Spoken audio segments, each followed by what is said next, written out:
പ്രിയമുള്ളവരെ, ഈ ദിവസങ്ങളിൽ കാട്ടാനകളുടെയും കാട്ടുപോത്തിന്റെയും പന്നിയുടെയും കടുവയുടെയും എല്ലാം ആക്രമണത്തിൽ ജീവൻ നഷ്ടപ്പെട്ട പ്രിയപ്പെട്ടവരുടെ വേർപാടിൽ ആദരാഞ്ജലികൾ അർപ്പിക്കുന്നു. വേദനിച്ച് ദുഃഖിച്ചു കഴിയുന്ന കുടുംബാംഗങ്ങളോടും ദേശക്കാരോടും നാട്ടുകാരോടുമുള്ള വേദനയിലും ദുഃഖത്തിലും പങ്കുചേരുകയും ചെയ്യുക.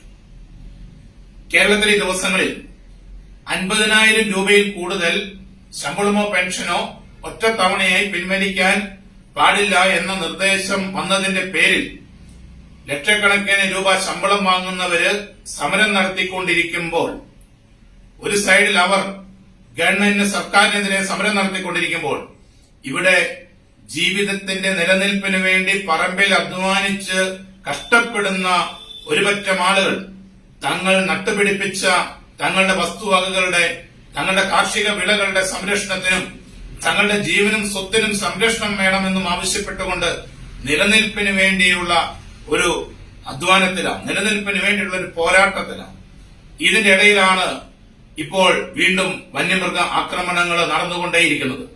3 ജീവനുകളാണ് കഴിഞ്ഞ 2 ദിവസങ്ങൾ കൊണ്ട് നമുക്ക് നഷ്ടപ്പെട്ടത്. നാട്ടിൽ ജീവിക്കാൻ പറ്റാത്ത അവസ്ഥ.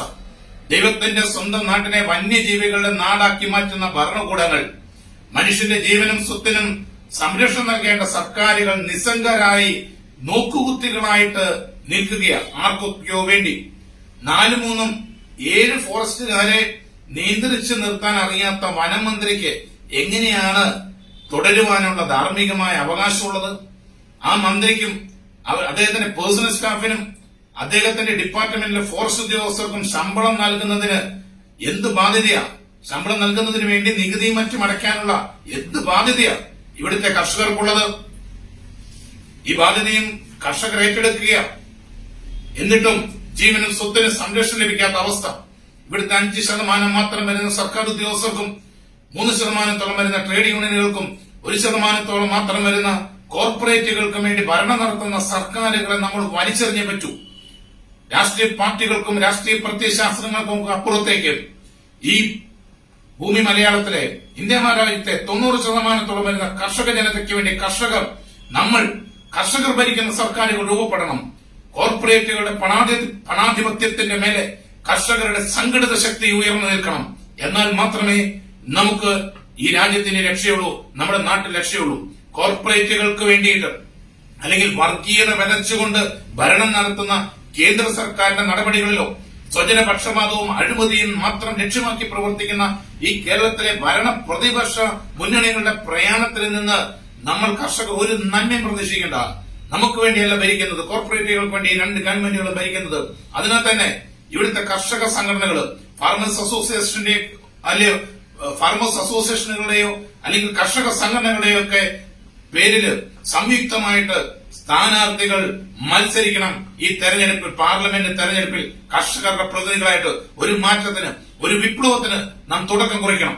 2020 അങ്ങ് എറണാകുളത്ത് തുടങ്ങി വെച്ചിരിക്കുന്നത് പോലെ, ചാലക്കുടിയിൽ അവര് ഇറങ്ങിയിരിക്കുന്നത് പോലെ, അങ്ങ് കണ്ണൂരും കാർഷിക മേഖലയ്ക്ക് കൂടുതൽ പ്രാധാന്യമുള്ള കണ്ണൂരും വയനാട്ടിലും പാലക്കാടും ഇടുക്കിയിലും പത്തനംതിട്ടയിലുമെല്ലാം കർഷക സ്ഥാനാർത്ഥികളെ നിർത്തി കർഷക സംഘടനകളുടെ പ്രതിനിധികളെ, ഈ നാട്ടിൽ അധ്വാന വർഗത്തിന്റെ പ്രതിനിധികളെ ജയിപ്പിച്ച് വിടുവാനുള്ള സംഘടിത ശക്തി കാണിക്കേണ്ട സമയമാണ്. ഇനിയൊരു അവസരം നമുക്ക് ലഭിക്കത്തില്ല, ഇനിയൊരു വേദി നമുക്ക് ലഭിക്കത്തില്ല. ഈ പാർലമെന്റ് എലക്ഷൻ അതിനുള്ള വേദികളായിട്ട് കർഷക സംഘടനകൾ മാറ്റട്ടെ. ഇവിടുത്തെ കോർപ്പറേറ്റുകൾക്ക് വേണ്ടി ഭരിക്കുന്ന സർക്കാരുകൾ വനം, വന്യജീവി, പരിസ്ഥിതി നിയമങ്ങൾ ഒരു കാരണവശാലും തൊടില്ല. അത് തൊടാനുള്ള ധൈര്യം അവർക്കില്ല. കാലഘട്ടപ്പെട്ട നിയമങ്ങൾ പൊളിച്ചെഴുതി രക്ഷ നേടി എടുക്കണമെങ്കിൽ നമ്മൾ കർഷകരുടെ പ്രതിനിധികള് നമ്മൾ അവിടെ എത്തണം. ഭരണ നിർമ്മാണ സഭകളില്, നിയമനിർമ്മാണ സഭകളിൽ എത്തണം. നാം നിയമനിർമ്മാതാക്കളായാൽ മാത്രമേ നമുക്ക് അതിനകത്ത് രക്ഷ നേടിയെടുക്കാൻ വേണ്ടി സാധിക്കത്തുള്ളൂ.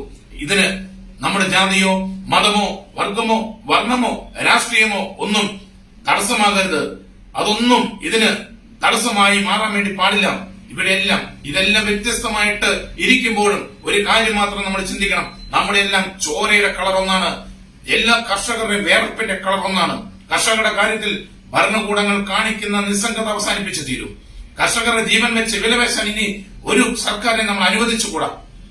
നമുക്ക് സ്വാതന്ത്ര്യം കിട്ടണമെങ്കിൽ നമ്മുടെ വിളകൾക്ക് വില ലഭിക്കണമെങ്കിൽ, നമ്മുടെ വിളകൾക്ക് സംരക്ഷണം ലഭിക്കണമെങ്കിൽ, നമുക്ക് ഈ നാട്ടിൽ സുരക്ഷിതമായിട്ട് കൃഷി ചെയ്ത് ജീവിക്കാൻ സാധിക്കണമെങ്കിൽ നാം സംഘടിതരായിട്ടേ പറ്റുള്ളൂ. കർഷകർ സംഘടിതരാകണം. നമ്മൾ കർഷകരുടെ രക്ഷ നമ്മുടെ കൈകളിലാണ്. ആ കൈകളിൽ നമ്മുടെ വോട്ടവകാശം ഇരിക്കുന്നിടത്തോളം കാലം നമ്മൾ സംഘടിതരായിട്ട് തീരുമാനിച്ചാൽ തീരാവുന്ന പ്രശ്നമേ ഉള്ളൂ.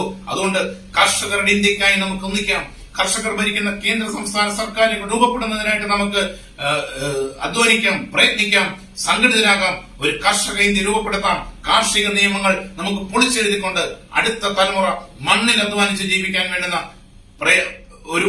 ഒരു മുന്നേറ്റത്തിനായിട്ട് നമുക്ക് തുടക്കമിടാം. ഈ പാർലമെന്റ് ഇലക്ഷൻ അതിനുള്ളൊരു വേദിയാകട്ടെ.